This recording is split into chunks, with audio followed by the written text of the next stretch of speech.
sense. I was getting more sleep. I was doing less, but I was way more tired.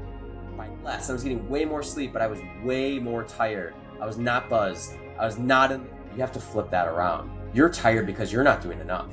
You're tired because you're thinking about it more often than you're actually doing. It doesn't need to be perfect action. It just needs to be woo! And we are back, baby. Happy Easter. Happy Easter to everybody out there. Hopefully you're having an amazing Sunday. Every Sunday, we like to record a podcast that is on the No Ceilings Pod to level up, do some investigating into your own self, expand your horizons, expand your being, and put yourself in a position where you want and deserve more, a life of abundance. And today, our topic is titled The Art and Science of Life. Has a lot of components associated with it.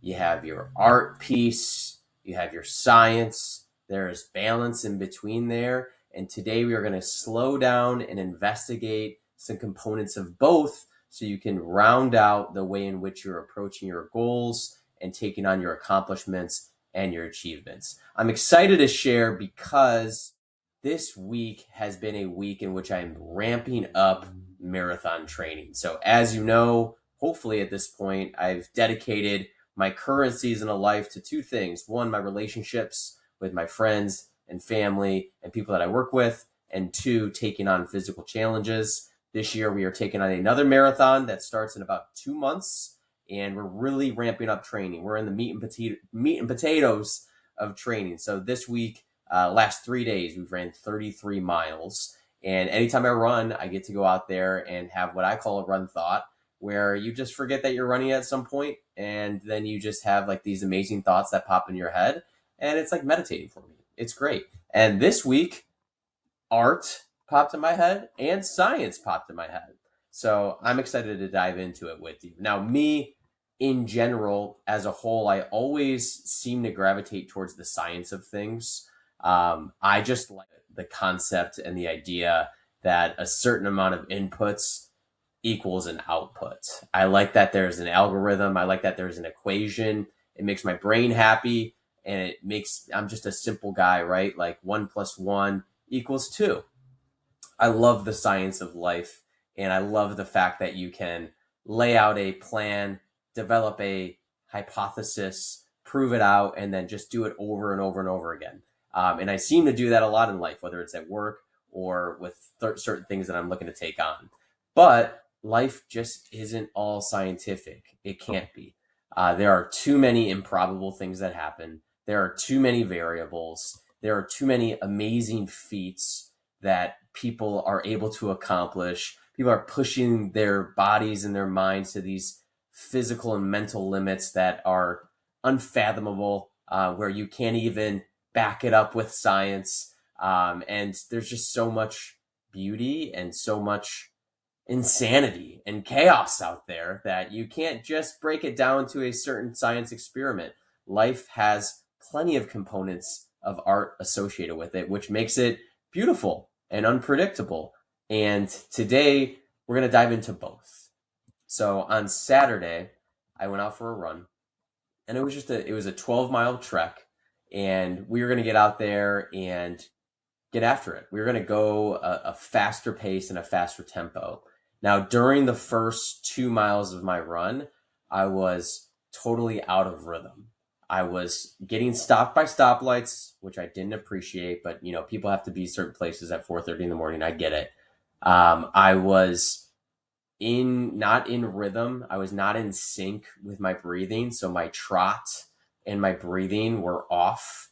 I was basically out there not being efficient, not being an efficient runner, which, if you know what it feels like, if you are a runner, it's not a great feeling. You're not in the zone, so to speak, and you're kind of noticing that you're a little clunky. It's like pushing a shopping cart that has one broken wheel. Like, you're going and it's moving in the track of where it's supposed to move, but it's taking more effort than you want it to, and it's not a well-oiled machine. So that's how my day started on Saturday. Now, eventually, we kind of buff things out as it tends to happen, and we got on track of where we need to be. We ended the run again, put forth more effort than I would have liked to for a run like that.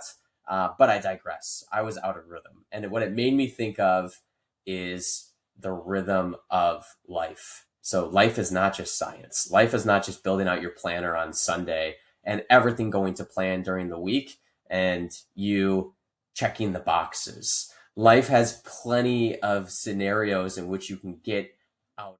Rhythm is this important component that maybe we don't pay attention to. So you can define rhythm other ways, right? Like rhythm or being in the zone, right? Have you ever had a week where it's just been green lights the whole week or the whole day? You hit every green light in life. You are just cruising. Things are going in your favor. You're energized. You're feeling it. You have a certain charisma about you, and wins are stacking on top of each other. You get the kids out of the house on time to get them out to go to school, and you get the kitchen clean before you have to go to work.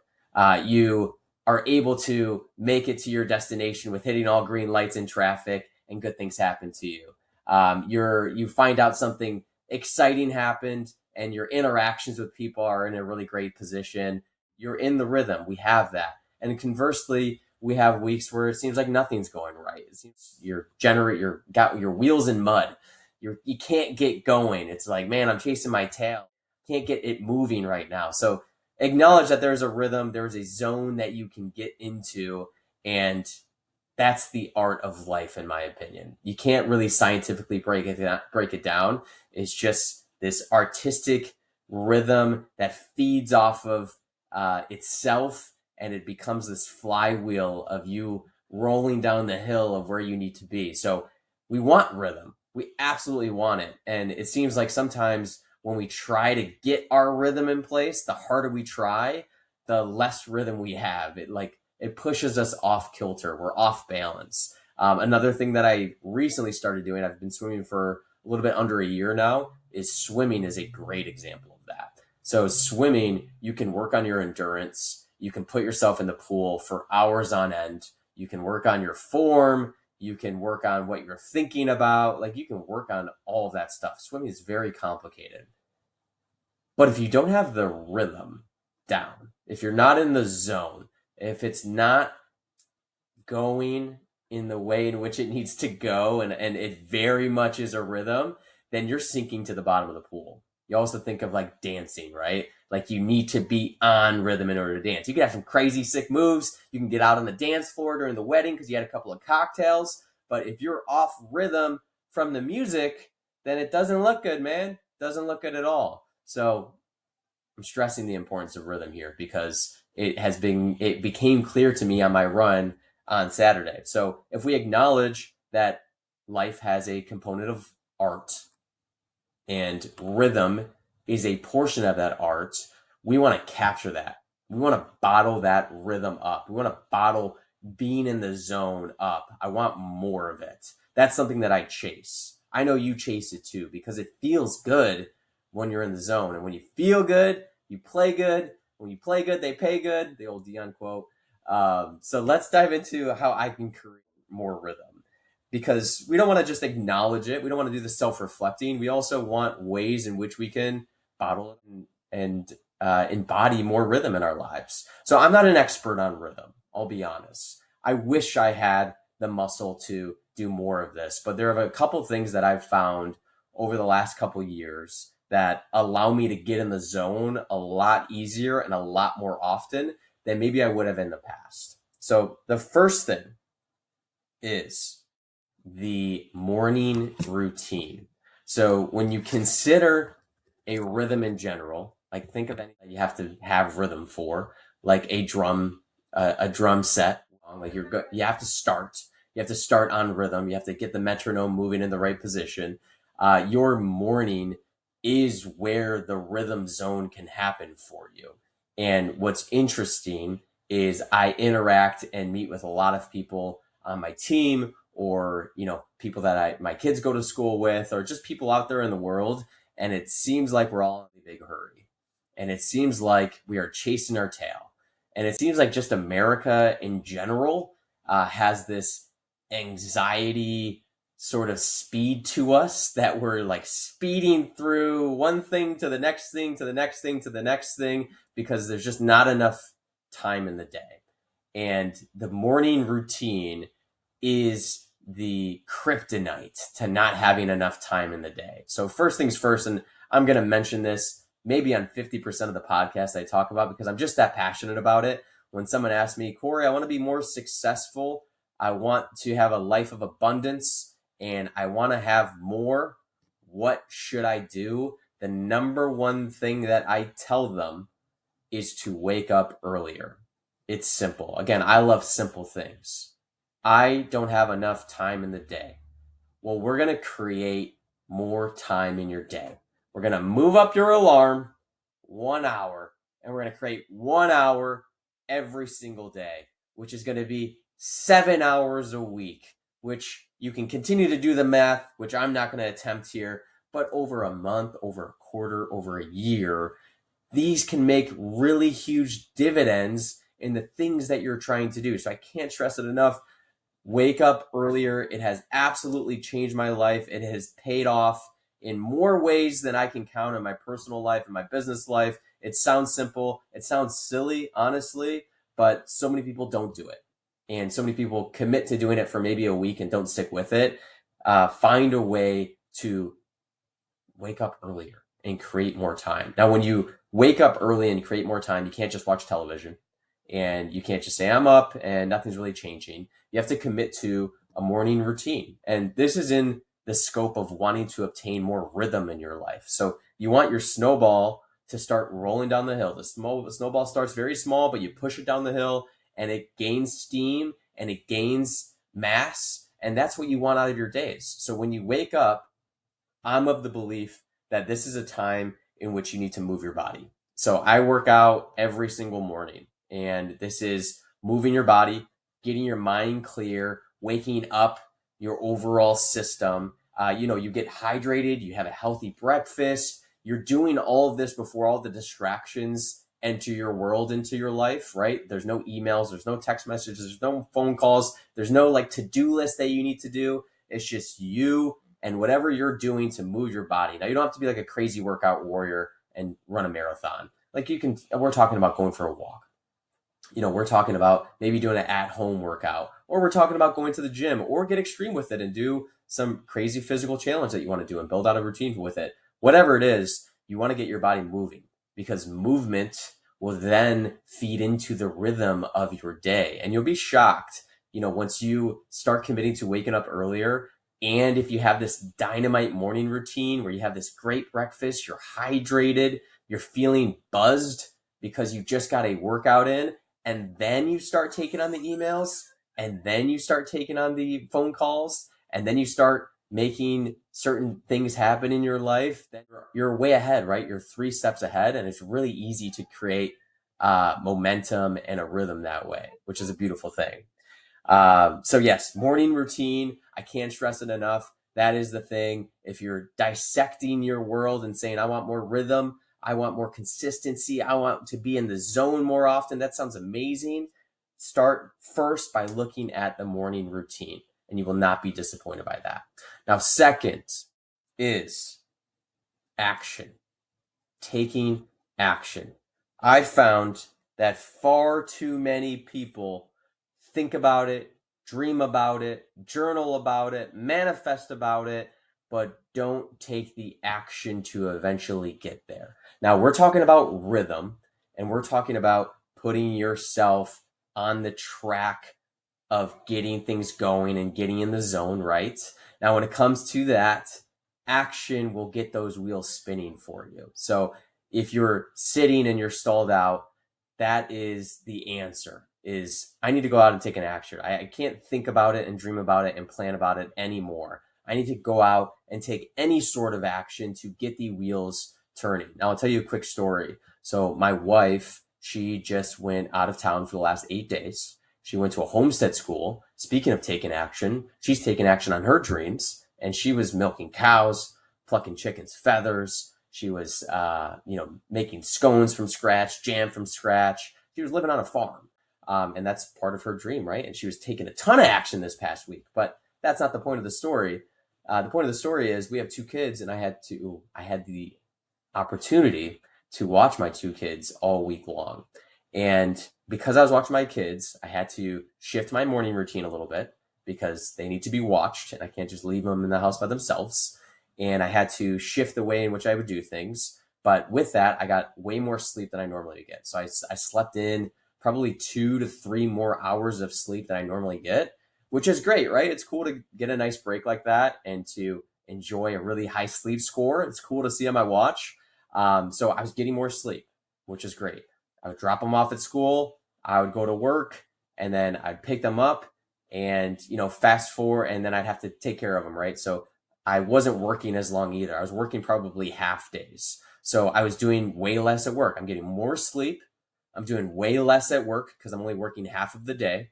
And then I pick them up from school. We do the same routine we normally do. Nothing was different, right? Like I still am taking them to gymnastics. I'm taking them to basketball. We're still going to sleep on time. I had to make dinner a little bit more often than normal, but nothing crazy, right? So like my activity way lower. I'd say my activity as just like a guy in the world was probably like 25 to 50% lower than what it normally is when I'm waking up really early, getting my workout in, working a full day, and doing all the kids stuff. And when I tell you, I can't express how tired I was by the time I got to 8 p.m. That doesn't make sense. I was getting more sleep. I was doing less by the end of that day. Like in the middle of my days, part of that might be it's just a little bit more taxing to parent by yourself, maybe. But I'm a believer that the lack of action actually takes away from your life's momentum and takes away from your life's energy and drive when you have less action. So I was doing way less. I was getting way more sleep, way more tired. I was not buzzed. I was not in the zone compared to a normal day for me where it is wire to wire. Very little free time. Very little, let's sit on the couch and see what's playing. It's wire to wire. I have a lot of responsibilities and I built it up that way on purpose. And I don't even think about the time. I don't even think about being tired. And you roll, right? I'm not drinking extra coffee or anything like that.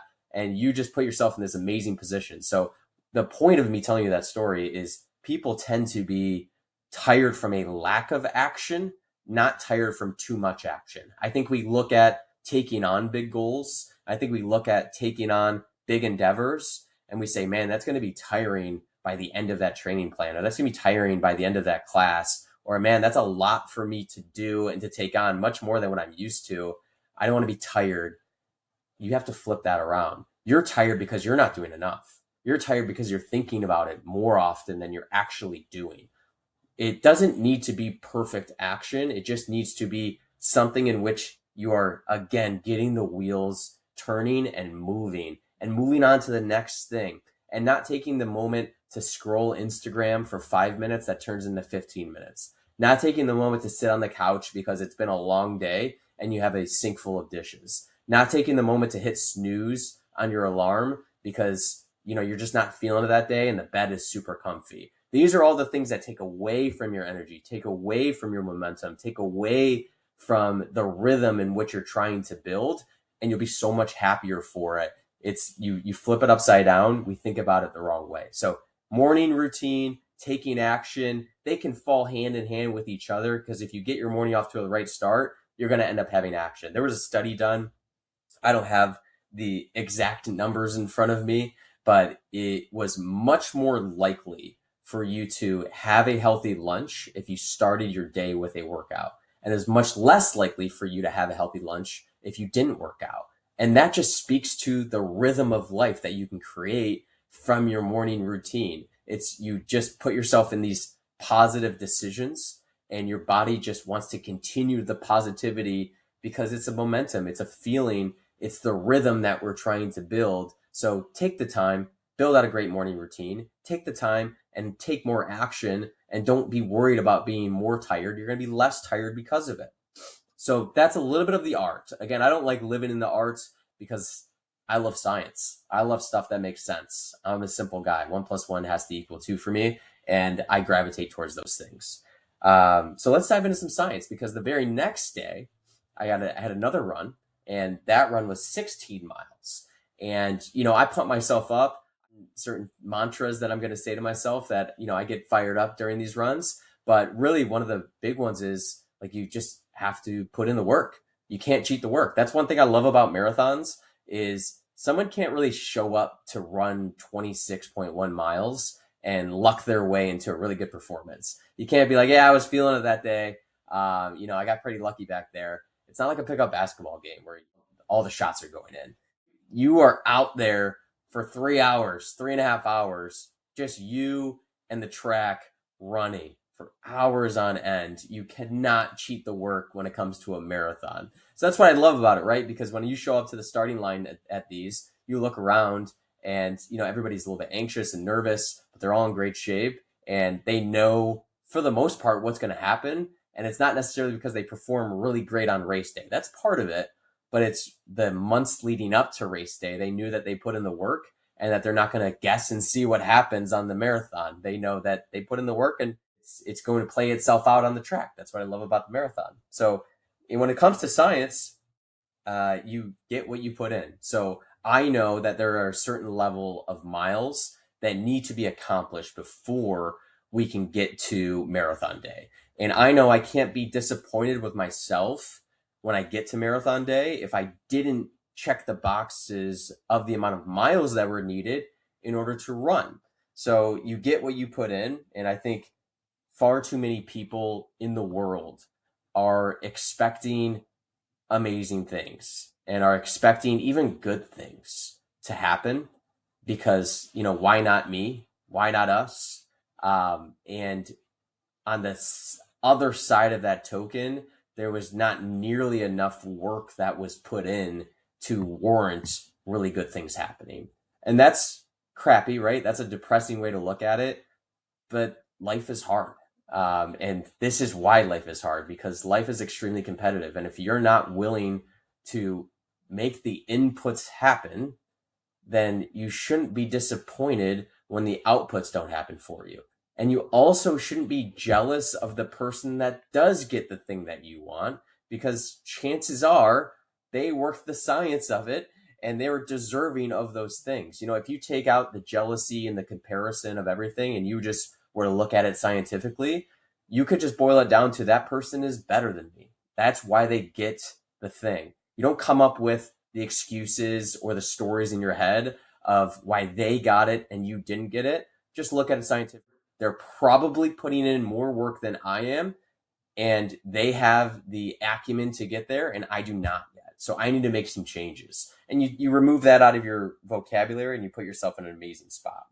Now, another way to look at this is just the law of averages. So this is something I've been thinking about a lot. So looking at averages, in general, you're always going to gravitate towards the mean. And average, I am putting a negative connotation on average here because I'm going to assume if you're listening to the podcast that you want something great. You want to be in a great position. You want to be in the top 1%. You don't want to be average. So if you play the law of averages, I can give you a couple of examples.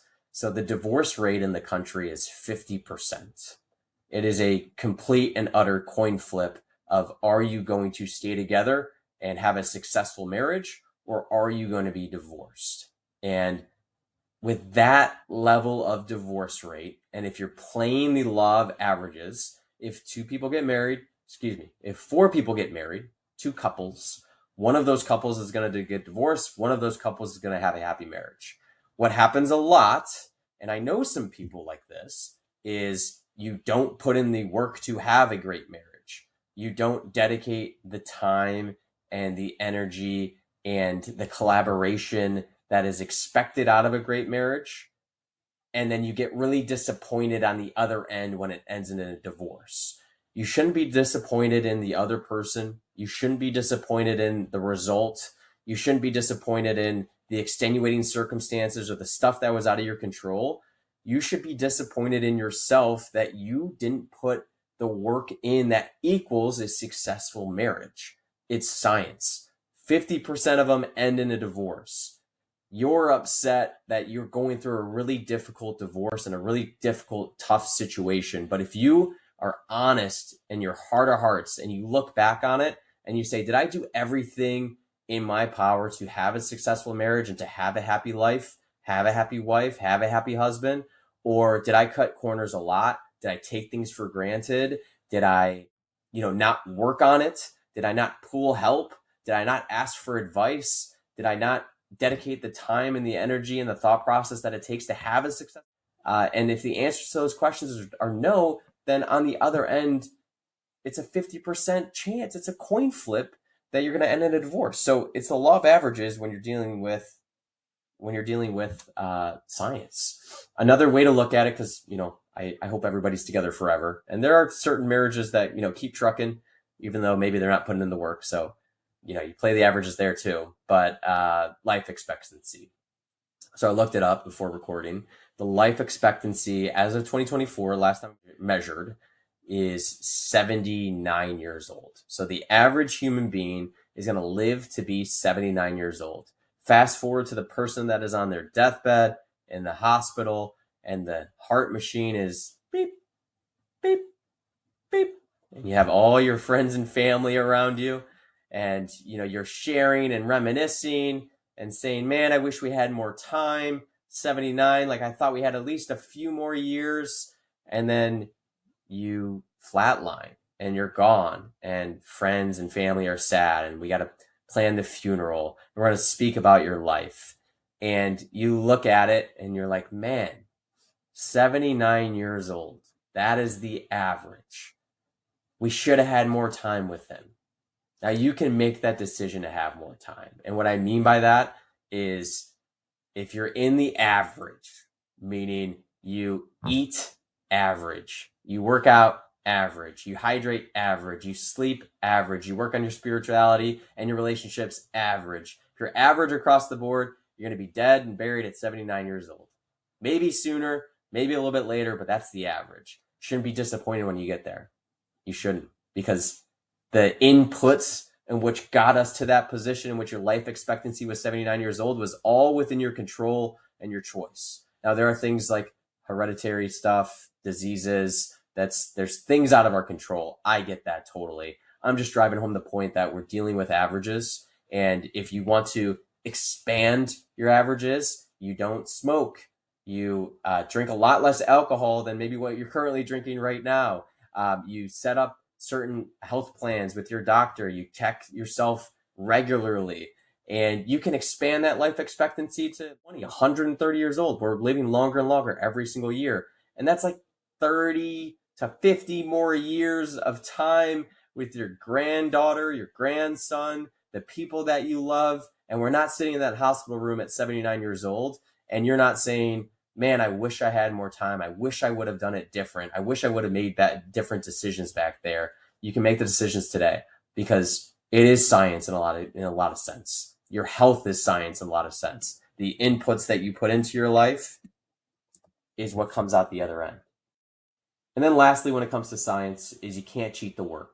So when you come up with a amazing endeavor or goal and you want to drive towards that, I think there's boredom that comes in. We get distracted. I think there's adversity that happens that takes us off track. And I think that there's pain and difficulty and inconvenience that enters the picture that causes us to get out of the honeymoon phase of what we're trying to accomplish. But regardless of what it is, enter excuse here.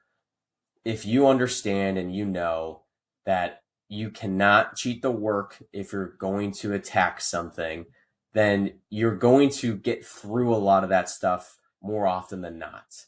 And you get that through experience, right? So the more and more that you do and stride for and level up, like you're eventually going to hit a new plateau and then a new one and then a new one. You keep pushing, but you'll find that you can't cheat the work, and that when you're in the race or the meet or the situation that you've been working on and things are going your way, you still find ways to persevere because you put in the work ahead of time, and you were able to move past that. I think about self-talk a lot. What do you say to yourself? What's the voice in your head coming up with?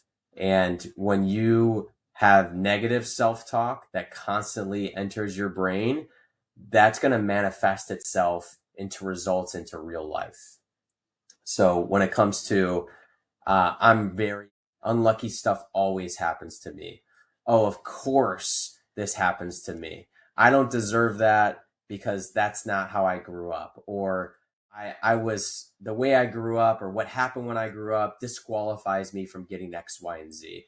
People talk to themselves like this. You compare that to somebody who has an elite mindset and has a conversation with themselves, and the inner voice in their head is constantly thinking about process over results. You have a process oriented, driven person. If they constantly are having the thought process of putting them in a position where they have perfect form, and they focus on form and they focus on the process, and if you have a person that has a warrior mentality, that no matter what enters my stratosphere and world, I can get past it, and I know I will get past it. And lastly, if you have a person that loves adversity, they love pain, they love the effort that it takes. When something bad happens, they're excited that it entered the picture because it's an opportunity to grow. When you compare those two types of mindsets, and these two people are competing for the same thing, you can almost just guess who is going to win, like regardless of talent and extenuating circumstances. So having the mindset on point and understanding also that you can't cheat the work, and part of the work is your mindset, that can go into life and where you're trying to go. So that's me riffing on art and science. We went to school, and the only thing we're missing is social studies and gym. Yeah, we covered some gym with the running stuff. But I appreciate you tuning in. Hopefully you're getting some great little nuggets from this so you can go back and continue life. I appreciate you spending some time with me on Easter Sunday, and we'll see you next Sunday.